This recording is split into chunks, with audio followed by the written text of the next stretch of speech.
Bismillahirrahmanirrahim. Yang terhormat kepada Al-Ustadz Muhammad Khabir Sirat selaku dosen pengampu mata kuliah Kitabah 2 dan teman-teman seperjuangan yang saya banggakan. Assalamualaikum warahmatullahi wabarakatuh. Innal hamdalillah nahmaduhu wa nasta'inuhu wa nastaghfiruhu wa na'udzu billahi min sururi anfusina wa min sayyiati a'malina. May yahdihillahu fala mudhillalah wa may yudlilhu fala hadiyalah. Asyhadu an la ilaha illallah wa asyhadu anna Muhammadan abduhu wa rasuluh la nabiyya wa la rasula ba'da amma ba'du. Pertama-tama dan yang paling utama, marilah kita panjatkan puji serta syukur atas kehadirat Allah Subhanahu wa Ta'ala yang telah memberikan kita nikmat sehingga kita dapat berkumpul di tempat yang insya Allah penuh barokah ini. Kedua, salawat serta salam tak lupa kita junjungkan kepada baginda agung Nabi besar Muhammad Sallallahu Alaihi Wasallam yang telah membawa kita dari zaman yang gelap gulita menuju zaman yang terang benderang seperti sekarang ini. Berdirinya saya di sini, izinkanlah saya berpidato dengan judul pentingnya sholat. Seperti yang kita ketahui, rukun Islam terdiri dari 5. Yang pertama syahadat, yang kedua sholat, yang ketiga puasa, yang keempat zakat, dan yang kelima melakukan haji jika mampu.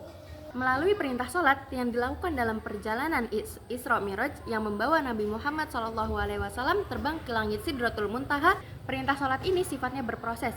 Pada awalnya perintah sholat ini terdiri dari 50 rakaat yang dalam satu hari satu malam.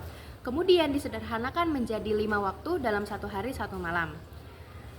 Perintah sholat ini bersifat wajib dan berat hukumannya bagi seorang muslim yang tidak menjalankan sholat.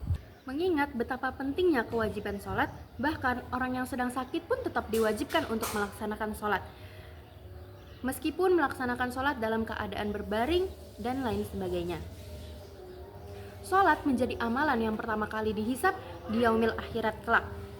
Melaksanakan sholat hukumnya wajib karena sholat merupakan tiang agama. Seperti yang dikatakan oleh Rasulullah Shallallahu Alaihi Wasallam, sholat merupakan amalan yang pertama kali dihisab di yaumil akhirat kelak. Melaksanakan sholat hukumnya wajib karena sholat merupakan tiang agama. Bagaikan rumah yang tidak memiliki tiang, maka rumah itu akan roboh. Seperti sabda Rasulullah Shallallahu Alaihi Wasallam, sholat merupakan tiang agama. Barang siapa yang telah menegakkannya, maka ia telah menegakkan agama. Dan barang siapa yang merobohkannya, maka ia telah merobohkan agama. Hadis riwayat Baihaqi. Perintah sholat sendiri merupakan perintah yang langsung diturunkan oleh Allah Subhanahu wa Ta'ala dan tertuang dalam surat Al-Ankabut ayat 45 yang berbunyi Bismillahirrahmanirrahim. Utslu ma uhiya ilaika minal kitabi wa aqimis shalah.